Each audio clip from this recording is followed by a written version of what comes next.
Hello बच्चों। आज हम लोग इकोनॉमिक्स के कुछ बेहतरीन क्वेश्चंस करने वाले हैं क्लास 12 के, जो कि आपके 18 के एग्जाम में 18 जो मार्च को आपका एग्जाम है उसमें मोस्ट प्रोबेबिलिटी चांसेस हैं इनके आने के। सो हम लोग आज आपके इकोनॉमिक्स के क्वेश्चंस करेंगे, बेसिकली एडी और एएस के क्वेश्चंस करेंगे। दैट इज एडी और as, aggregate demand and aggregate supply के क्वेश्चंस हम लोग करेंगे, जो कि मोस्ट इंपॉर्टेंट क्वेश्चंस हैं। ये फर्स्ट वीडियो है, इसमें हम सेकेंड वीडियो में और इसके क्वेश्चंस हम लोग सॉल्व करेंगे। ओके, सो देखते हैं इसमें जो बेहतरीन क्वेश्चन है, जो इंपॉर्टेंट है, जो एग्जाम में आते ही आते हैं, कई सालों में रिपीटेड क्वेश्चन है, तो इनको सॉल्व करते हैं। करेक्ट। सो देखते हैं पहला क्वेश्चन जो हमारे पास है। क्या कह रहा है? पहला कह रहा है an economy is entire increase in income is spend on a consumption. जितनी भी हमारे पास इनकम है, दैट मीन्स इनकम कितनी हमारे पास मान लेते हैं, जो हमारे पास इनकम इसमें बोलिए स्पेंड कर रहे हैं, that means delta Y is equal to consumptions. Consumptions के क्या है? इक्वल है, that means delta C.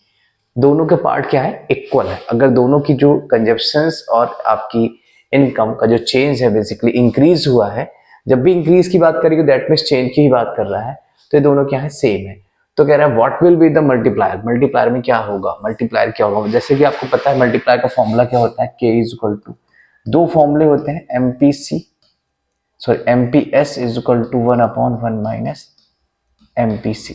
Correct. तो हम थोड़ा इसके फॉर्मूले भी एक्सप्लेन कर देंगे कैसे यूज करना है। मोस्ट इंपॉर्टेंट है, क्योंकि इकोनॉमिक्स में आपको न्यूमेरिकल पार्ट में बेहतरीन नंबर मिलते हैं आपको उसमें मार्क्स कटने के चांसेस बहुत कम होते हैं, बहुत छोटा सा न्यूमेरिकल्स होता है। करेक्ट। सो थ्योरी पार्ट में तो लिखना ही है, और जो अगर न्यूमेरिकल पार्ट आपका जो आना वो गलत ना होने पाए तो फोकस करेंगे न्यूमेरिकल्स में। करेक्ट। सो बेसिकली जैसे कि इसमें दिख रहा है कि k is equal to 1/mpc और 1/mp और 1/mps, ये फॉर्मूला हमारे पास होता है। सो बेसिकली इसने इंफॉर्मेशन में दिया है कि हमारे पास डेल्टा वाई क्या है? डेल्टा सी के इक्वल है। तो अब यहां से अगर ये इक्वल है तो हम ये बोल सकते हैं कि M P C is equal to आपके पास क्या होता है? That is delta C upon में डेल्टा वाई। सो अगर ये दोनों पार्ट इक्वल है तो बेसिकली अगर मैं इसको ऐसा लिख सकता हूं, that is M P C is equal to M P C upon delta C upon delta C, तो ये कैंसिल आउट, तो दिस इज 1। तो एम पी सी आपका क्या हो जाएगा? 1। अगर एम पी सी आपका 1 हो गया तो इस फॉर्मूले के अकॉर्डिंग अगर हम देखें तो के इज इक्वल टू क्या होता है? 1/1 माइनस एम पी सी। तो इसमें अगर मैं पुट कर दूं तो this is 1 minus 1, so this is what? This is 1/0। और 1/0 क्या होता है? इन्फिनाइट। दैट मीन्स के क्या होगा आपका? इन्फिनाइट होगा। के क्या होगा आपका? इन्फिनाइट। अब बेसिक सी बात इसमें समझिए कि कंजप्शंस हमारा पूरा का पूरा 1 है। कंजप्शंस क्या है? पूरा का पूरा 1 है। दैट मीन्स एमपीसी हमारे पास क्या हो जाएगा? एमपीएस 0। जो आपका सेविंग वाला पार्ट हो गया वो आपका 0। तो उस केस में याद रखिए, ये आपका एमसीक्यू पूछ सकता है, तो उस केस में क्या क्या होगा आपका? इन्फिनाइट होगा। क्या होगा? इन्फिनाइट। करेक्ट। तो इसको याद रखिए कैसे के काम करता है, कैसे क्या के की वैल्यू होती है। और इस केस में हमारे पास एमपीसी आपका 1 और के क्या होगा आपका? इन्फिनाइट। करेक्ट। सो चलते हैं नेक्स्ट क्वेश्चन की तरफ। और नेक्स्ट क्वेश्चन क्या कह रहा है? कह रहा है इफ एमपीसी 0, अगर एमपीसी क्या है हमारे पास? 0, तो एमपीएस क्या है आपका? 0। अगर एमपीएस आपका 0 है then what will be the value of multiplier. Multiplier की वैल्यू क्या होगी? बहुत सिंपल सा क्वेश्चन है, ये बहुत बार रिपीटेड है। तो के इज इक्वल टू आपको पता है 1/mps। तो के अगर ये 0 है तो अगर मैं इसको 0 रखता हूं तो ये क्या आ जाएगा? इन्फिनाइट। सो के इज इक्वल टू क्या होगा आपका? इन्फिनाइट। हमें एमपीसी है तो के की वैल्यू हमें निकालने हैं, that is infinite. Correct. Easy question है, एमसीक्यू में पूछ सकता है ये, और 2 मार्क्स में भी पूछ सकता है। करेक्ट। नेक्स्ट क्वेश्चन देखेंगे। नेक्स्ट क्या कह रहा है? कह रहा है कि briefly explain the relationship between the MPC and multiplier. हमें मल्टीप्लायर का और एमपीसी का रिलेशन फाइंड आउट करना है कि इसका रिलेशन क्या होगा। ठीक है, तो ब्रीफली एक्सप्लेन करना है, रिलेशनशिप दिखाना है। तो हमारे पास एमपीसी और एमपी, तो बेसिकली आपको पता है के इज इक्वल टू क्या होता है? के इज इक्वल टू होता है 1 माइनस एमपी एस। और एमपीएस और प्लस MPC, इसको हम लोग क्या लिख सकते हैं 1। तो MPS को हम लोग क्या लिख सकते हैं MPS equal to 1 minus MPC, ये लिख सकते हैं। तो अगर मैं यहां पर इसको पुट करूं तो ये क्या हो जाएगा 1 माइनस MPC। सो फिर फाइनली हमारे पास रिलेशन क्या आ जाएगा कि this is K is equal to this is 1 minus MPC। अब बात समझिए यहां से कि अगर दो चीजें हैं इसमें, तो हमारे इस केस में तो MPS, अगर आपका अगर K MPS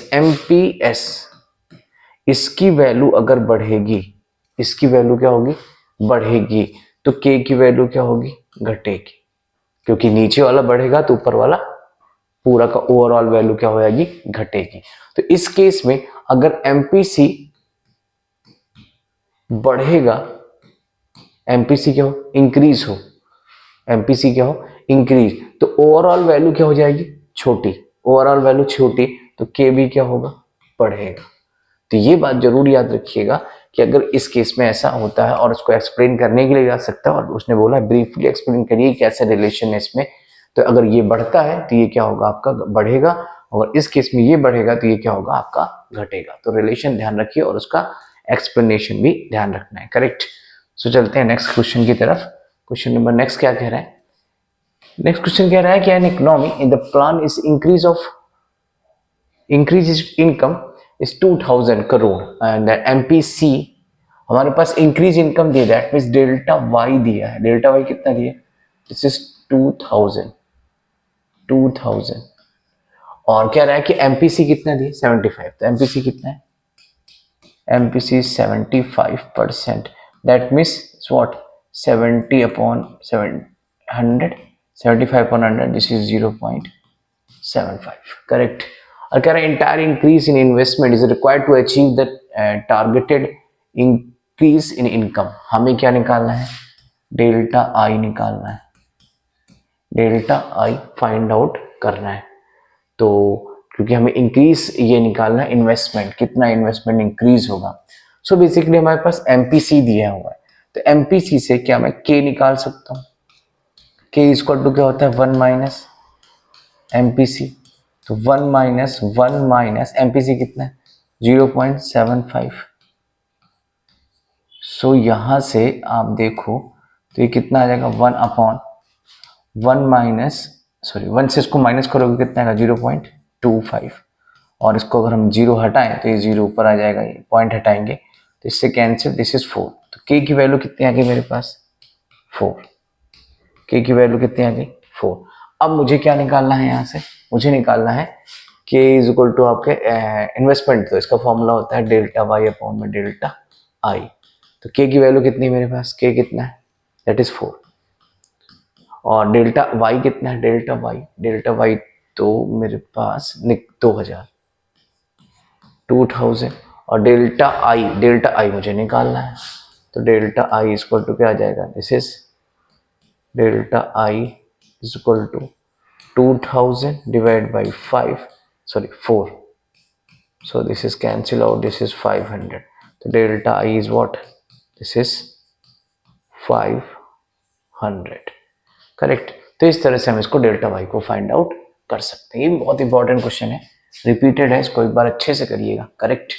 चलते हैं नेक्स्ट क्वेश्चन की तरफ, और नेक्स्ट क्वेश्चन है आपका an economy is equilibrium level is income is 12,000, हमारे पास इनकम दी है 12,000 and the ratio of MPC and MPS is 3:1 and calculate the additional income and investment is reached to the new equilibrium level of the income of 20,000। तो हमारे पास basically पहली income कितनी दी है, that means Y1, इसको हम Y1 मान लेते हैं, दिस इज 12,000, और इसके बाद हमारे पास Y2 बाद में जो नई इनकम होती है वो कितनी दी है 20,000, करेक्ट, ये दी है 20,000। तो हमारे पास डेल्टा Y कितना आ जाएगा, दिस इज Y2 माइनस, लिख देते हैं एक बार, Y2 minus Y1, so this is 20,000 minus 12, तो यहाँ से आपका डेल्टा वाई कितना आ गया, दिस इज 8000। तो हमने डेल्टा वाई तो यहाँ से निकाल लिया। अब क्या कह रहे हैं, एमपीसी और एमपीसी रेशियो एमपीएस, इसका रेशियो कितना दिए 1:3। अब 1:3 दिया है तो हमें क्या करना है, बेसिकली इसको फाइंड आउट करना है। तो अब देखो कैसे फाइंड आउट करना, बहुत सिंपल तरीका होता है इसको फाइंड आउट करने का। मैं दो तरीके बताता हूँ, डायरेक्ट भी निकाल सकते हो आप। अब देखो एक तरीका क्या है कि हमारे पास एक एमपीसी प्लस एमपीएस इसका वैल्यू 1 होता है। अगर इसको देखो आप तो इसकी वैल्यू ये 3 है और इसकी क्या है 1, तो इसको हम लोग क्या ले सकते हैं 3x, इसको क्या ले सकते हैं 3x और इसको क्या ले सकते हैं x। जस्ट भी सपोज रेशियो है तो ये कितना हो जाएगा आपका 4x equal to 1, then x equal to कितना आ जाएगा, दिस इज 1/4। तो 1/4 आ गया x की वैल्यू। तो आप देखो ध्यान से आप, तो एमपीसी कितना है मेरे पास, एमपीसी है आपका 3x और एमपीएस कितना है x। तो x की वैल्यू कितनी 1/4, सो दिस इज 0.25 और इसकी वैल्यू कितनी है 1/4, तो this is 3/4, this is 0. Correct. तो इस तरह से इसकी वैल्यू हम लोग निकाल सकते हैं। ये तो हो गया पहला तरीका।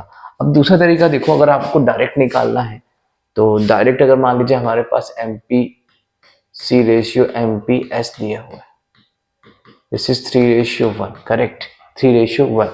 अब हमारे पास 3:1 दिया है।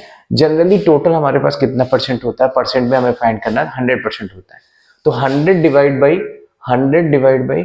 3, तो 100 डिवाइड बाई 3 करेंगे, दैट इज 100 डिवाइड बाई, अब सॉरी 100 टोटल हमारे पास, तो 3 पार्ट है इसके, कितने पार्ट है 3 पार्ट। तो 100 का अगर हम लोग उसको बेसिकली टोटल सम कितना है 4, टोटल सम कितना है इसका 4। तो अब हमारे पास 3 पार्ट है और टोटल हमारे पास होता है 100। तो 100 का चौथा 4 पार्ट है, तो बेसिकली 4 पार्ट क्या 3 पार्ट किसके पास है इसके, तो 100 का जो 3 पार्ट होगा कितना होगा 75 और 1 पार्ट किसके पास है इसका 100 का 1 पार्ट कितना होगा 25। अगर मैं बेसिकली इसको मैं ऐसे कैसे लिख रहा हूं समझे अगर ध्यान से, तो बेसिकली क्या है कि अगर 4 पार्ट है 4 है तो मतलब 100 के 4 हिस्से होने चाहिए। 4 हिस्से कैसे करोगे 25 25 25, अगर डायरेक्ट आपको निकालना 25 25 25।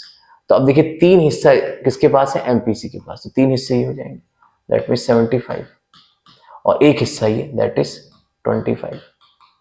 तो इस तरह से आप निकाल सकते हो। अगर आपको बात समझ में आती है तो आप डायरेक्ट निकाल सकते हैं, करेक्ट मेरी बात। तो इस तरह से इजी निकाल सकते हैं, ठीक। तो बेसिकली ये भी एक तरीका है और ये भी एक तरीका है। तो फटाफट से चलते हैं, अब आगे बात करते हैं क्या कह रहा है। तो हमें क्या निकालना है एडिशनल इनकम। तो एडिशनल इनकम हमें फाइंड आउट करनी है, दैट मीन्स डेल्टा आई। क्या निकालना है delta additional investment, sorry income नहीं, additional investment need to the reach of the equilibrium level. तो डेल्टा आई हमें क्या करना है फाइंड आउट करना है। तो अब हमारे पास गिवन क्या है, तो डेल्टा आई निकालना हमारे पास बेसिकली के इक्वल टू होता है डेल्टा वाई अपॉन में डेल्टा आई, ये फॉर्मूला होता है। तो हमारे पास डेल्टा वाई तो दिया ही है और के नहीं दिया, तो पहले हम के निकाल लेते हैं। तो के इक्वल टू क्या होता है 1 अपॉन एम पी एस। तो एस की वैल्यू मेरे पास दी है, एम पी एस कितना है ये दिया है, this is 0.25, so cancel out, this is cancel out, this is 4। तो के की वैल्यू कितनी आ गई आपकी 4। तो के की वैल्यू 4, तो यहाँ पुट कर दीजिए के, और डेल्टा वाई कितना आया है मेरे पास 8000, और ये कितना आ जाएगा आपका डेल्टा वाई आई निकालना है मुझे। तो फाइनली डेल्टा आई कितना आ जाएगा, delta I is equal to 8000 divide by 4, so cancel out, this is what, this is 2000। तो डेल्टा आई कितना आ गया आपका 2000। तो इस तरह से हम इसको फाइंड आउट कर सकते हैं, करेक्ट। और रेशियो वाले क्वेश्चंस पक्का आपका रेशियो वाला क्वेश्चन आएगा, डिजिट चेंज हो सकती है बट ऐसा क्वेश्चन पक्का एक आता ही आता है, करेक्ट। चलते हैं नेक्स्ट क्वेश्चन की तरफ, और नेक्स्ट क्वेश्चन रहा ये। तो ये क्या कह रहा है, नेक्स्ट क्वेश्चन कह रहा है कि हमारे पास an income of the equilibrium level is of the equivalent level of income is false is 20 sorry 5,500, तो हमारे पास इनकम फॉल्स हो रही, दैट मीन्स चेंज। ये क्या है? चेंज। जब भी फॉल्स हो, इंक्रीज हो, चेंज का मतलब ही होता है या तो बढ़ना या तो घटना, करेक्ट, दोनों बातें। तो हमारे पास कितना है? 500। And calculate the additional investment. Additional investment हमें निकालना है। इन्वेस्टमेंट का मतलब क्या? डेल्टा आई। डेल्टा आई आपको क्या करना है? फाइंड आउट करना है। टू अचीव हाँ sorry, to achieve the equilibrium level of income, equilibrium level income पे निकालना है। 80% of increase income is spend on consumption, that means MPC.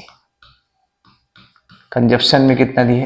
80%, so this is 0.80 लिख सकते हैं ऐसा। अब हमें बेसिकली निकालना क्या है? आपका डेल्टा आई। तो मैं यहां से एमपीसी से एमपीएस निकाल सकता हूं, दैट मीन्स 1 माइनस एमपीसी, क्योंकि दोनों का सम 1 होता है।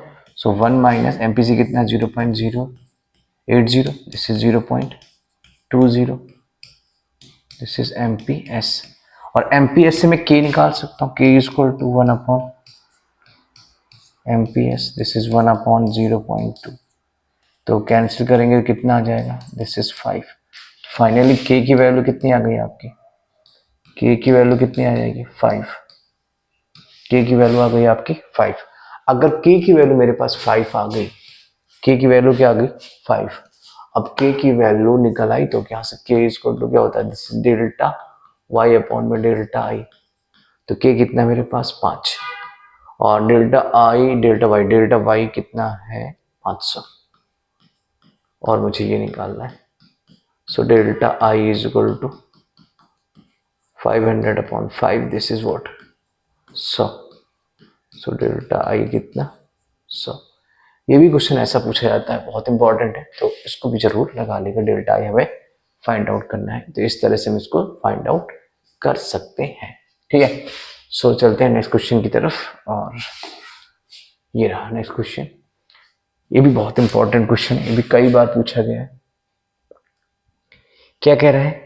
कह रहा है कि an income is actual level of income is 500। हमारे पास इनकम लेवल कितना दिए? इनकम कितनी दी? Delta I. एक्चुअल इनकम हमारे पास इनकम सॉरी वाई दिया है, तो कितना है हमारे पास? Delta Y is equal to 500। So 500 crore, where the full employment is a level of income 80 crore. हमारे पास एक्चुअल दी है, दैट मीन्स y1 दिया है 5, और y2 कितना दिया है? 8। तो डेल्टा y कितना आ जाएगा? 300, that means y2 minus y1, 800 minus 500, so delta y is equal two is what? Is 300। ये आ गई आपकी इनकम, करेक्ट। अब क्या कह रहा है? कह रहा है कि if 1/4 of additional income is saved. 1/4 additional income का मतलब क्या है? जो टोटल इनकम है उसका जो एस पार्ट है 1/4 पार्ट क्या हो जाता है? इसका सेव हो जाता है, सेव कर लेता है, सेव करता है। तो बेसिकली अगर हमारे पास देखो आप, एम पी एस कितना होता है? डेल्टा एस अपॉन में डेल्टा वाई। सो बेसिकली इसकी वैल्यू 1/4 सेव कर ली इसने, तो जनरली कितना हो जाएगा? डेल्टा एस की value delta Y upon 4, and this is delta Y, तो इससे cancel, this is 1/4, this is what? 0.25। तो एम पी एस कितना आ गया आपका? 0.25, या इसी को हम लोग क्या लिख सकते हैं? 1/4। और हमें निकालना क्या है? Additional income and calculate the investment, मतलब हमें डेल्टा आई फाइंड आउट करना है, डेल्टा आई। ठीक है, तो अब हमें डेल्टा आई निकालने के लिए पहले के निकालना पड़ेगा। के कैसे निकालेंगे? के का फॉर्मूला आपको फिर से पता है, 1 अपॉन एम पी एस। और एम पी एस की वैल्यू बेसिकली देखो 1/4 आई है, तो 1/4 अगर मैं रख दूं, दिस इज 1/4, ये 4 कहाँ जाएगा? सबसे ऊपर, तो के की वैल्यू कितनी आ गई आपकी? 4। और के इक्वल टू क्या होता है? डेल्टा वाई अपॉन में डेल्टा आई। सो 4, और ये कितना आपका 300 और ये कितना आ जाएगा डेल्टा आई। तो डेल्टा आई कितना आ गया डिवाइड बाई 4, करेक्ट। तो हमारे पास डेल्टा 300 आया था, उसको डिवाइड कर दो कितना आ जाएगा। So this is what, this is 7575, correct. हाँ ठीक, तो डेल्टा आई कितना आ गया अपने पास 75। तो इस तरह से इसको हम लोग लगा सकते हैं।